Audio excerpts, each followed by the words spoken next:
আসসালামু আলাইকুম everyone, welcome back to my channel. আশা করি সবাই ভালো আছেন এবং সুস্থ আছেন। আমি খুব টেস্টি একটা রেসিপি নিয়ে আপনার সাথে হাজির হয়েছি, আর সেটা হচ্ছে চিকেন কোফতা বিরিয়ানি।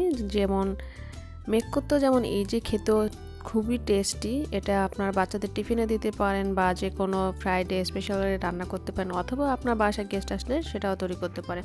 তো দেখা যাচ্ছে অনেক সময় হয় কি বিরিয়ানি খেতে ইচ্ছা করছে, অথচ বাসায় মুরগি বা চিকেন নাই। তো সেই পর্যায়ে হচ্ছে এরকম দু টুকরো মুরগির বুকের মাংস থাকলে আপনি এভাবে খুব সহজেই চিকেন কোফতা বিরিয়ানিটা করে নিতে পারেন। এখানে দিয়ে দিব আমি হাফ টি স্পুন করে আদা বাটা, রসুন বাটা, জিরা বাটা। তবে মশলাটা ডিপেন্ড করবে আপনি কতটুকু চিকেন নেবেন তার উপরে। এখানে আমি 2টা মুরগির বুকের মাংস নিয়েছি। দিয়ে দিচ্ছি হাফ টি স্পুন পেঁয়াজ পাউডার বা অনিয়ন পাউডার।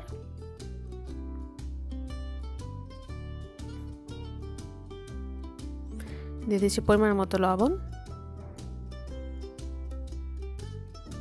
আর এখানে আমি 2 টুকরো জট নিয়েছি, আর জটটা আমি গরম করে নিয়েছিলাম, হাত দিয়ে ভাবে একটু ভেঙে দিচ্ছি। ব্লেন্ডার করলে মাংসের সাথে মিশে যাবে। তো আমি মাংসটা ব্লেন্ডার করে নিয়েছি, আর হাতের তালুতে একটু তেল মেখে ভাবে ছোট ছোট বল আকারে তৈরি করে নিয়েছি, যেটা কোফতা চিকেন বল।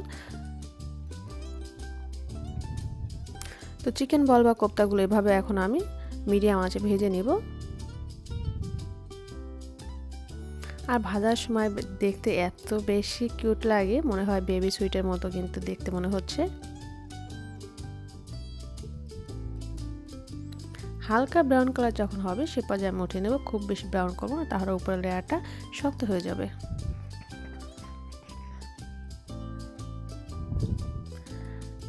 তো নিত্য নতুন ইন্টারেস্টিং কিছু তৈরি করলে বাসায় সবাই খেতে যেমন আগ্রহী হয় এবং বাচ্চারা আরও বেশি ইন্টারেস্টেড হয়।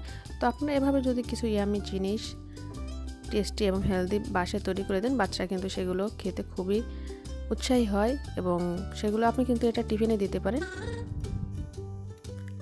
টিফিনেও তারা খুবই আগ্রহের সাথে এটা খেয়ে নেবে। তো এখানে আমি প্রথমে কিছু পেঁয়াজ দিয়েছি, যেটা আমি ব্রেস্তা করে উঠিয়ে নিব। পেঁয়াজ যে পর্যায়ে হয়ে আসবে হালকা ব্রাউন কালার, সে পর্যায়ে আমি আরও কিছু কিশমিশ অ্যাড করে নেব। তো আমি ব্রেস্তাটা উঠিয়ে নিয়েছি। এখানে আমি আবারও কিছু পেঁয়াজ দিয়ে দিচ্ছি।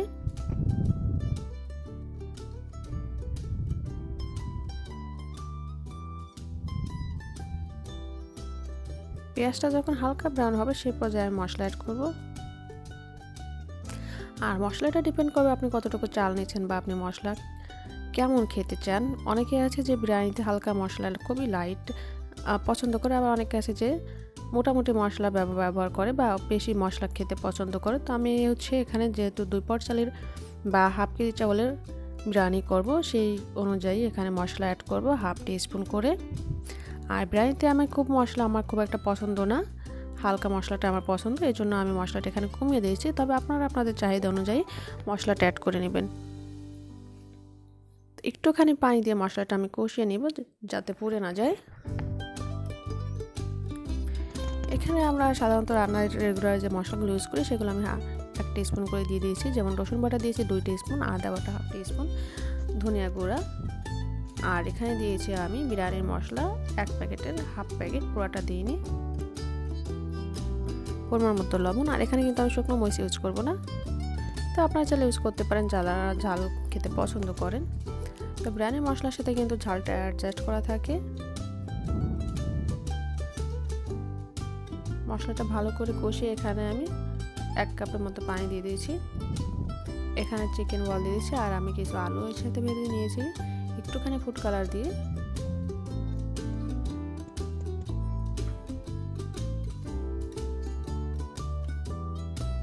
একদম লো আছে আমি ঢেকে রান্না করব।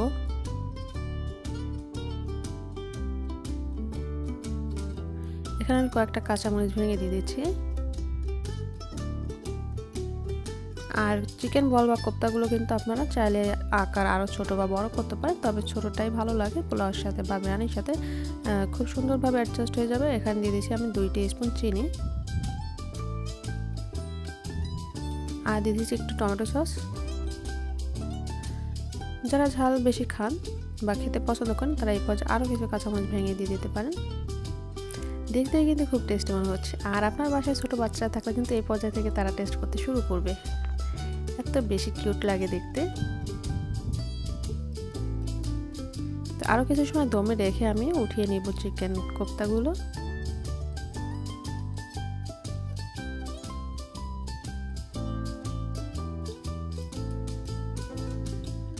তো আমি কিন্তু ফ্রাই প্যান আর এখানে ধোয়ার প্রয়োজন নেই, আমি কিন্তু ফ্রাই প্যানটা চেঞ্জ করব না। এই তেলের ভিতরে আরও কিছু তেল অ্যাড করে দিচ্ছি, আর এখানে দিয়ে দিচ্ছি একটা তেজপাতা, কয়েকটা টুকরো দারচিনি এবং কয়েকটা এলাচ। তো আমি এখানে হাফ কেজি চাউল নিয়েছি, চাউলটা ভালো করে কষিয়ে নিব।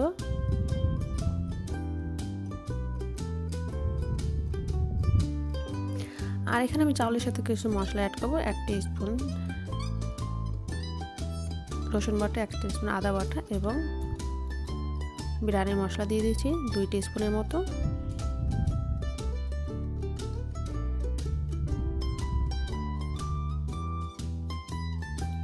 আর দিয়েছি পরিমাণ মতো লবণ।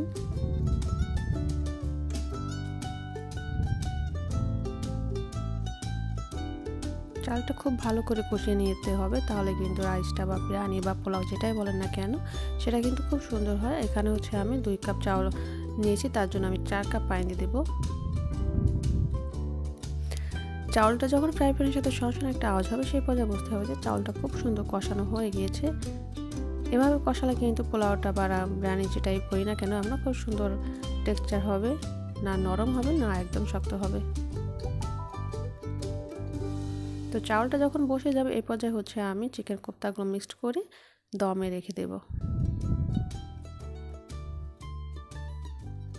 এখন আমি চিকেন কোফতাগুলো দিয়ে দেব।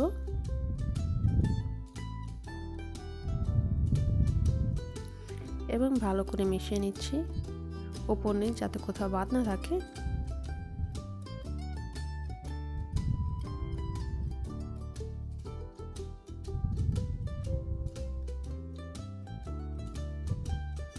ভালো করে নেড়ে চেড়ে মিশিয়ে দিচ্ছি।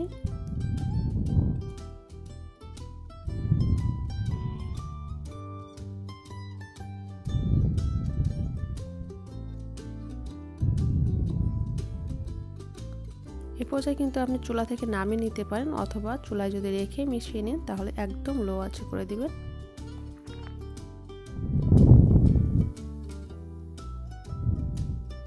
তো এখানে এখন আমি দিয়ে দিব কিছু ফুড কালার। এখানে আমি ইয়েলো ফুড কালারটা ব্যবহার করছি একটুখানি, আর রেড ফুড কালার। এটা দেখতে কিন্তু খুব সুন্দর লাগবে যখন আপনি পরিবেশন করবেন। এখানে দিয়ে দিচ্ছি আমি বেরেস্তা, আর দিয়ে দেবো 1 টিস্পুন ঘি, হোমমেড পিওর ঘি। আপনার চাইলে আমার চ্যানেল থেকে হোমমেড ঘি তৈরির রেসিপিটা দেখে নিতে পারেন।